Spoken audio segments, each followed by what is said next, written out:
जय Hind and hello guys, स्वागत है आपका आपके अपने यूट्यूब चैनल ज्ञानदे होस्ट में। एंड इस वीडियो के अंदर आपको बताने वाला हूं UP anganwadi worker and UP anganwadi helper भर्ती 2026 के बारे में। यहां पर गाइस आपके आंगनवाड़ी वर्कर और आंगनवाड़ी हेल्पर के लिए फॉर्म भरे जा रहे हैं। एंड मैं आपको बता दूं कि यहाँ पर जब वैकेंसी आती है आंगनवाड़ी की तो वो एक साथ में पूरी स्टेट के लिए नहीं आती, डिस्ट्रिक्ट वाइज निकलती रहती है।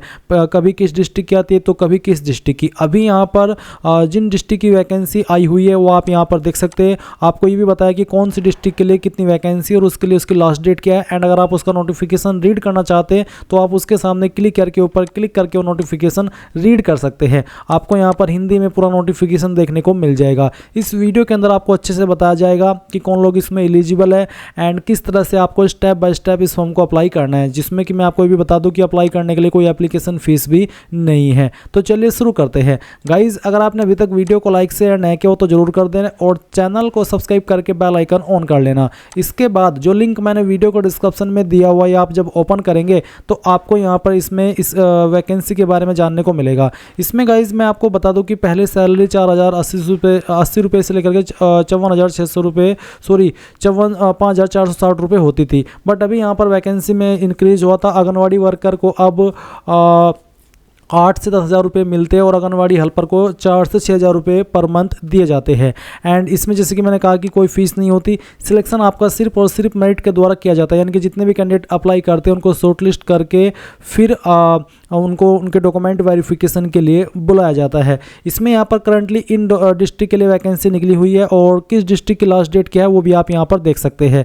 अगर आपकी डिस्ट्रिक्ट की अभी वैकेंसी एक्टिव है यानी कि उसकी लास्ट डेट नहीं गई तो आप आगे इस वीडियो को वॉच करते रहिए और अपना फॉर्म भर लीजिए। एंड अगर आपकी डिस्ट्रिक्ट की लास्ट डेट जा चुकी है तो फिर गाइज आपको नेक्स्ट दोबारा ये वैकेंसी आने तक वेट करना होगा। तो यहाँ से सारी इन्फॉर्मेशन आपने जान लेनी है। एंड मैं आपको बता दूं कि कौन लोग इसमें एलिजिबल है। तो एक तो आपका फीमेल होना अनिवार्य है, इसमें सिर्फ फीमेल कैंडिडेट ही अप्लाई कर सकते हैं। साथ ही साथ आप 12वीं पास होने चाहिए। तीसरी कंडीशन ये है कि आप जिस भी वार्ड में अप्लाई करना चाहते हैं या फिर जिस भी न्याय पंचायत में आप अप्लाई करना चाहते हैं या फिर जिस भी ग्राम में आप अप्लाई करना चाहते हैं आप वहीं के निवासी होने चाहिए। आप ऐसा नहीं है कि आप निवासी तो किसी और वार्ड के हो या फिर निवासी तो किसी और गांव के और अप्लाई आपको किसी और गांव में करना है, ऐसा पॉसिबल नहीं है।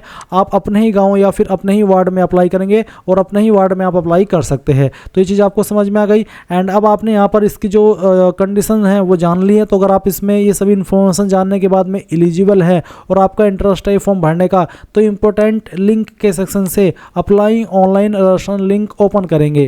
देन आपके सामने इस तरह का इंटरफेस आएगा जैसे कि आप वीडियो में देख सकते हैं। अब आपको यहाँ पर एप्लीकेंट नेम यानी कि आपको आपका नाम डालना है। वैसे तो इसमें फीमेल कैंडिडेट ही अप्लाई कर सकते हैं बट मैं जैसे कि डेमो के लिए आपको फॉर्म भर के दिखा रहा हूँ तो मैं अपना ही नाम यहाँ पर डाल रहा हूँ। उसके बाद फादर नेम, तो जो भी आपके पिता का नाम है वो आप यहाँ पर एंटर कर देना। फिर किस डिस्ट्रिक्ट के लिए आप अप्लाई करना चाहते हैं, ये जो डिस्ट्रिक्ट आपको यहाँ पर लिस्ट में देखने को मिलेगी इसका मतलब ये है कि करंट में इन्हीं डिस्ट्रिक्ट के लिए फॉर्म भरे जा रहे हैं। तो चलिए हम सिलेक्ट कर लेते हैं। फिर आपको मोबाइल नंबर डालना है अपना जो आप रजिस्टर करना चाहते हैं। उसके बाद एक पासवर्ड बनाएंगे। पासवर्ड आपका कैसा हो उसका डेमो आपको यहाँ पर मैं दे करके दिखाता हूँ। बेसिकली आपके पासवर्ड के अंदर इंग्लिश का एक कैपिटल लेटर, फिर एक स्मॉल लेटर, एक इस तरह से स्पेशल कैरेक्टर और साथ ही डिजिट, कुछ इस तरह का पासवर्ड आपको बनाना है। ये मैंने डेमो दे करके बताया है जिसमें आपके पासवर्ड में इंग्लिश का कोई कैपिटल लेटर हो, स्मॉल लेटर हो, स्पेशल कैरेक्टर हो और फिर कोई नंबर भी यूज करना है। तो इस तरह का एक पासवर्ड बना लेंगे और उसके बाद आधार नंबर यहाँ पर डालेंगे।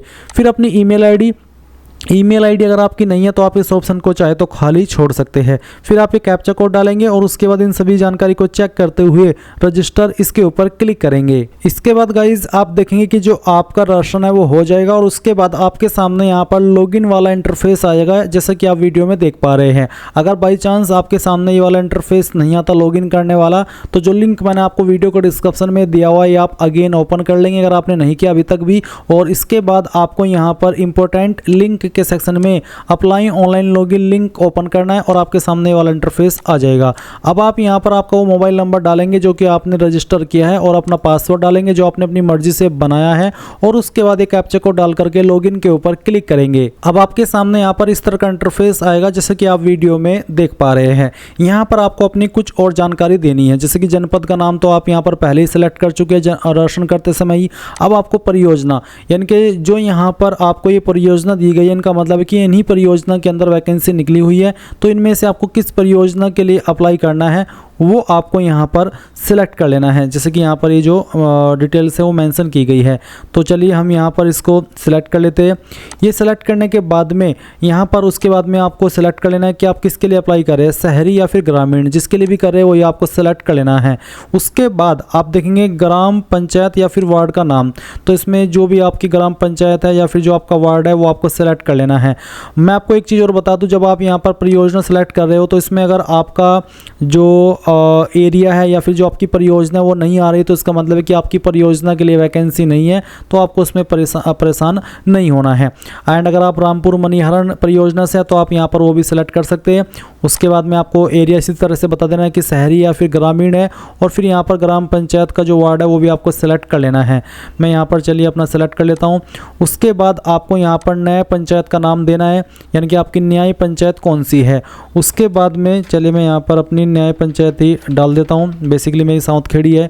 उसके बाद में आपको रिक्त आंगनवाड़ी केंद्र का नाम, तो यहाँ पर चलिए हमने सेलेक्ट कर लिया। इसमें जो वैकेंसी निकली हुई है उसमें ओबीसी के लिए है, तो हम चलिए इसको सेलेक्ट कर लेते हैं। अब आप यहाँ पर देखेंगे आवेदिका का हिंदी में नाम, तो आपका जो भी नाम है वो आपको यहाँ पर हिंदी के अंदर लिखना है। मैं डेमो के लिए फिल करके दिखा रहा हूँ। जैसे कि मैंने आपको बताया भी, वैसे इसमें फीमेल कैंडिडेट ही अप्लाई कर सकते हैं। तो जो भी आपका नाम है वो आप यहाँ पर हिंदी के अंदर लिख देना है। मैं फिर से कह रहा हूँ कि मैं डेमो के लिए भर रहा हूँ, मुझे थोड़ा अजीब लग रहा है कि फॉर्म तो ये लेडीज़ के लिए है, मेल गर्ल्स के लिए है, और मैं भर रहा हूँ इसको एज मेल। बट क्या करें, आपको सिखाने के लिए भर रहा हूँ ताकि आपको समझ आ सके कि कहाँ पर आपको क्या जानकारी भरनी है। उसके बाद आवेदिका का अंग्रेजी में नाम, तो जो भी आपका नाम है अब वो आपको यहाँ पर इंग्लिश के अंदर भर देना है अपने 10th के सर्टिफिकेट के अकॉर्डिंग। फिर अपने पिता का नाम यहाँ पर देना है। उसके बाद में आपकी माता का नाम यहाँ पर देना है। वैवाहिक स्थिति विवाहित है या फिर अविवाहित, जो भी है वो आपको यहाँ पर सेलेक्ट कर लेना है। विवाहित है तो विवाहित, अगर विवाहित है तो पति का नाम आपको देना होगा, और अगर अविवाहित है तो आप अविवाहित सेलेक्ट कर लेंगे। फिर आपको यहाँ पर इसमें जो भी आपका पूरा एड्रेस है आपके आधार के अकॉर्डिंग आप यहाँ पर डाल देना। ये है आपका स्थायी पता, यानी कि परमानेंट एड्रेस। तो जो पूरा एड्रेस है आधार कार्ड में आपके जो लिखा हुआ है वो पूरा एज इट इज़ आपको यहाँ पर जियो का तो लिख देना है, और जो आपका पिन कोड है वो भी आपको यहाँ पर एंटर कर देना है। फिर ये पत्र व्यवहार का पता, ये होता है प्रेजेंट एड्रेस। एक होता है परमानेंट एड्रेस और एक होता है प्रेजेंट एड्रेस। प्रेजेंट एड्रेस वो होता है जहाँ पर आप करंट में रह रहे होते हैं, और परमानेंट एड्रेस वो होता है जहाँ पर आप पैदा हुए होते हैं। कई बार ऐसा होता है कि पैदा आप कहीं और पर हुए और फिर रह करंट में कहीं और रहे हैं। तो ऐसे में यहाँ पर अगर आपका स्थायी पता और पत्र व्यवहार का पता एक ही है तो जो एड्रेस आपने यहाँ पर भरा है इस वाले स्थायी पता के सेक्शन में वही आपको पत्र व्यवहार का पता में भर देना है। एंड जैसे कि मैंने कहा कि अगर प्रेजेंट एड्रेस यानी कि पत्र व्यवहार का पता और स्थायी पता अलग अलग है तो जो आपका परमानेंट एड्रेस है वो यहाँ पर भर देना स्थायी पता में, और जो आपका प्रेजेंट एड्रेस है जहाँ पर आप करंट में रह रहे हैं वो आपको यहाँ पर भर देना है। अगर सिंपल शब्द में कहूँ आपको कन्फ्यूजन ना हो, तो अगर आपका एक ही एड्रेस है जहाँ पर आप पैदा हुए वहीं पर आप अभी भी करंट में रह रहे हैं तो आपको यहाँ पर भी यही एड्रेस और यहाँ पर भी यही एड्रेस फिल करना है। इसके बाद आप यहाँ पर देखेंगे जन्म तिथि, तो आपको यहाँ पर जन्म तिथि जो भी है आपकी वो कैलेंडर के ऊपर क्लिक करके सिलेक्ट कर लेनी है इस तरह से, जैसे कि मैं आपको सिलेक्ट करके दिखा रहा हूँ। पहले आप यहाँ से जो भी आपका ईयर है बर्थ का वो सिलेक्ट करेंगे, फिर यहाँ पर मंथ और उसके बाद में डे, तो डेट ऑफ बर्थ आपकी आ जाएगी। आपकी उम्र 1 जुलाई 2026 तक कितने होती है वो आपको देखने को मिलेगा, जैसे कि 26 वर्ष 1 माह जो भी है आपकी वो यहाँ पर आ जाएगी। फिर हाई स्कूल प्रमाण पत्र जिसमें कि आपको जन्म तिथि के लिए इसको अपलोड करना है। साइज यहाँ पर 200 KB से ज़्यादा न हो, और फॉर्मेट PNG JPG या फिर JPG इनमें से कोई भी चल जाएगा। तो आप यहाँ पर चूज फाइल इसके ऊपर क्लिक कीजिए, और जहाँ पर भी आपका 10वीं का सर्टिफिकेट है जिसमें कि आपकी DOB भी मेंशन हो वो आपको यहाँ पर सर्टिफिकेट सिलेक्ट कर लेना है। चलिए मैं यहाँ पर इस फाइल को सिलेक्ट कर लेता हूँ और ओपन कर देता हूँ। इस तरह से आपकी फाइल नेम यहाँ पर आ जाएगी। अब आप यहाँ पर नीचे अगला या फिर कह लीजिए नेक्स्ट इसके ऊपर क्लिक करेंगे। अब आपके सामने यहाँ पर व्यक्तिगत विवरण 2 का जो स्टेप है वो आ जाएगा। इसमें आपको आपकी कास्ट कैटेगरी सेलेक्ट करनी है, जनरल है, OBC SC ST जो भी है वो आपको यहाँ पर सेलेक्ट कर लेना है। उसके बाद जैसे कि मैंने यहाँ पर लिखा इसमें OBC, तो अब आता है कि आप इस आंगनवाड़ी केंद्र पर आवेदन कर सकते हैं। अगर मैं सामान्य सेलेक्ट करता हूँ तो आता है कि यह आंगनवाड़ी केंद्र अन्य पिछड़ा वर्ग OBC श्रेणी के लिए आरक्षित है, केवल अन्य पिछड़ा वर्ग OBC श्रेणी के अभ्यर्थी इस केंद्र पर आवेदन कर सकते हैं। यानी कि जो वैकेंसी निकली है ये वैकेंसी यहाँ पर OBC के लिए, इसमें OBC कैटेगरी वाले ही अप्लाई कर पाएंगे, ना इसमें SC वाला अप्लाई कर सकता है और ना ही ST वाला अप्लाई कर सकता है। तो आप यहाँ पर अगर OBC है आप इसको अप्लाई कर सकते हैं। अब आता है आवेदिका की वर्तमान स्थिति क्या है, विधवा है, तलाकशुदा, प्रत्येकता या फिर अन्य। अगर विधवा है तो विधवा, तलाकशुदा, प्रत्येकता है तो ये, या नहीं तो फिर आप अन्य सेलेक्ट कर लेंगे। अगर आप अनमैरिड है। उसके बाद यहाँ पर आता है निवास प्रमाण पत्र संख्या, यानी कि जो आपका निवास प्रमाण पत्र है उसकी संख्या आपको यहाँ पर देनी है। तो जो भी आपने निवास प्रमाण पत्र बनवाया है उसका जो प्रमाण पत्र संख्या वो आप यहाँ पर भर देना। निवास प्रमाण पत्र आवेदन संख्या, एक तो है उसमें आवेदन संख्या होती है और एक होती है प्रमाण पत्र संख्या। तो जो आवेदन क्रमांक है वो आपको यहाँ पर आवेदन संख्या में लिखना है और जो प्रमाण पत्र संख्या है वो आपको यहाँ पर लिख देना है। चलिए ये चीज़ थोड़ा सा आपके लिए आसान कर देता हूँ ताकि आपको समझ आ सके कि कहाँ पर क्या नंबर लिखा होता है। तो अभी जो आप वीडियो में देख पा रहे हैं कि निवास प्रमाण पत्र है जो कि यूपी स्टेट के द्वारा ही जारी हुआ है, इसमें आप देख सकते हैं यहाँ पर आवेदन क्रमांक लिखा है। तो जो आवेदन क्रमांक है वो आपको लिखना है यहाँ पर निवास प्रमाण पत्र आवेदन संख्या इस वाले सेक्शन में, और जो प्रमाण पत्र क्रमांक है वो आपको लिखना है यहाँ पर निवास प्रमाण पत्र संख्या वाले सेक्शन में। फिर जो आपका निवास प्रमाण पत्र है वो आपको अपलोड भी करना है। इसका फॉर्मेट भी PNG, JPG या फिर JPG में चल जाएगा। तो आप चूज फाइल इसके ऊपर क्लिक कीजिए और जहाँ पर भी आपका निवास प्रमाण पत्र है वो आप यहाँ पर सिलेक्ट कर लीजिए। चलिए मैं यहाँ पर इस फाइल को सिलेक्ट कर लेता हूँ और ये फाइल जैसी आपकी यहाँ पर बन जाए यानी कि दिए गए साइज़ के अंदर हो तो वह यहाँ पर आप सिलेक्ट कर लेना। फिर आता है ग्राम पंचायत वार्ड का नाम दस्तावेज के अनुसार। आपका ग्राम पंचायत या फिर वार्ड कौन सा है दस्तावेज के अकॉर्डिंग आपको यहाँ पर सिलेक्ट कर लेना है। तो जो भी यहाँ पर आपको गाँव देखने को मिल रहा है वो गाँव का नाम आपको यहाँ पर दस्तावेज के अकॉर्डिंग यानी कि निवास प्रमाण पत्र के अकॉर्डिंग यहाँ पर फिल करना है। आंगनवाड़ी केंद्र का नाम दस्तावेज के अनुसार, तो जो आंगनवाड़ी केंद्र है वो कौन सा है वो अभी आपको यहाँ पर भर देना है। तो मेरा सावंतखेड़ी है तो मैं यहाँ पर सावंतखेड़ी लिख देता हूँ।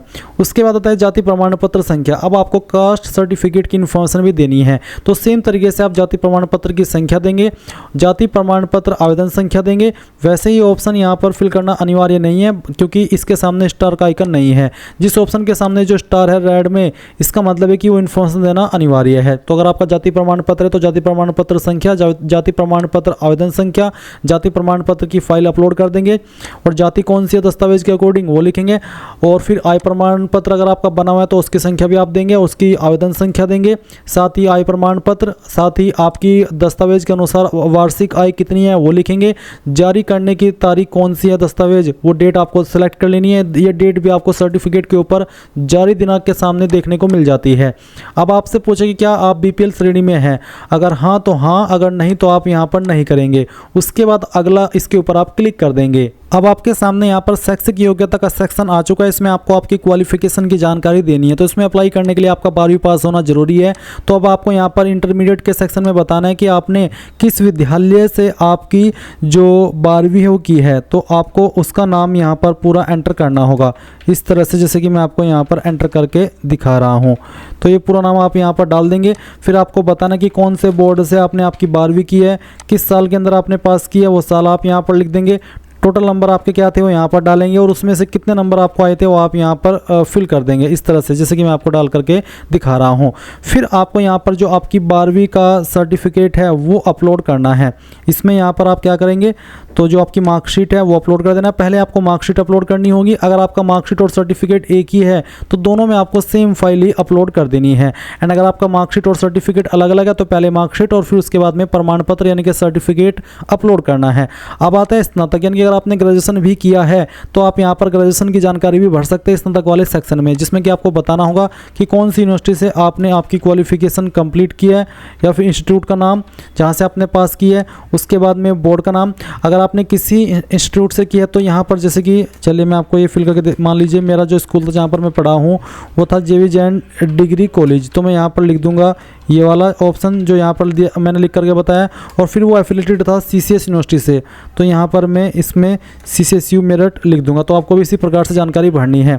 किस साल के अंदर आपने पास कर ली थी वो आपको यहाँ पर एंटर कर देना है और उसमें आपके सभी ईयर के मिलाकर के कितने नंबर थे वो आप यहाँ पर डाल देंगे और कितने नंबर आए थे वो आप यहाँ पर डालेंगे। फिर उसका जो मार्कशीट है वो आप यहाँ पर अपलोड करेंगे और उसके बाद में आप सर्टिफिकेट अपलोड कर देंगे। ये आपको फाइनल ईयर का मार्कशीट और फाइनल ईयर का सर्टिफिकेट अपलोड करना होगा। फिर आप अगला इसके ऊपर क्लिक करेंगे। अब आप यहाँ पर फोटो अपलोड करेंगे जिसका फॉर्मेट JPEG, JPG, PNG इनमें से कोई भी चल जाएगा। साइज 200 KB से कम ही रहना चाहिए और उसमें आपको बताना है कि उसकी हाइट 170 पिक्सल और उसकी चौड़ाई वो 180 पिक्सल रहनी चाहिए।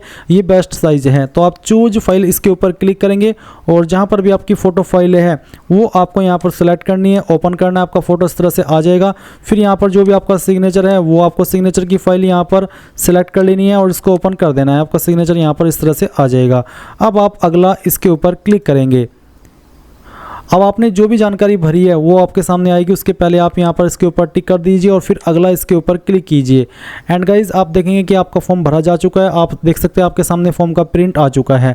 अब आप अगर इस जानकारी को देखने के बाद लगता है कि कोई जानकारी गलत कर दी है तो आप यहाँ पर पिछला के ऊपर क्लिक करके उस इन्फॉर्मेशन को सही कर लीजिए, नहीं तो आप यहाँ पर सबमिट कर दीजिए। और यहाँ से आप प्रिंट भी कर सकते हैं। जैसे प्रिंट के ऊपर क्लिक करेंगे, प्रिंटर ना हो तो PDF के रूप में सेव कर लेना और बाद में प्रिंट करा लेना। अब आप यहाँ पर सबमिट इसके ऊपर क्लिक करेंगे और यहाँ से कंफर्म कर देंगे। जैसे आप कंफर्म के ऊपर क्लिक करेंगे तो गाइज आप देखेंगे कि आपका फॉर्म सबमिट हो चुका है। आपको आपके नंबर के ऊपर एक OTP सेंड किया है। वो जो OTP आपको मिला है वो OTP आप यहाँ पर डालिए। जैसे ही आप यहाँ पर OTP डाल देंगे और उसके बाद में वो कैप्चा कोड डालेंगे और वेरीफाई सत्यापित इसके ऊपर क्लिक करेंगे तो आपका फॉर्म फाइनल सबमिट माना जाएगा और तभी जाकर के आपका फॉर्म फाइनल सबमिट भी बेसिकली होगा। तो इस तरह से गाइज आप लोग आपका ये UP आंगनवाड़ी का जो फॉर्म है वो भर पाएंगे। आई होप आपको सारी चीज़ें क्लियर हो गई होगी। अभी भी कोई सवाल डाउट हो तो कमेंट के माध्यम से पूछ लेना। Thanks for watching. जय हिंद।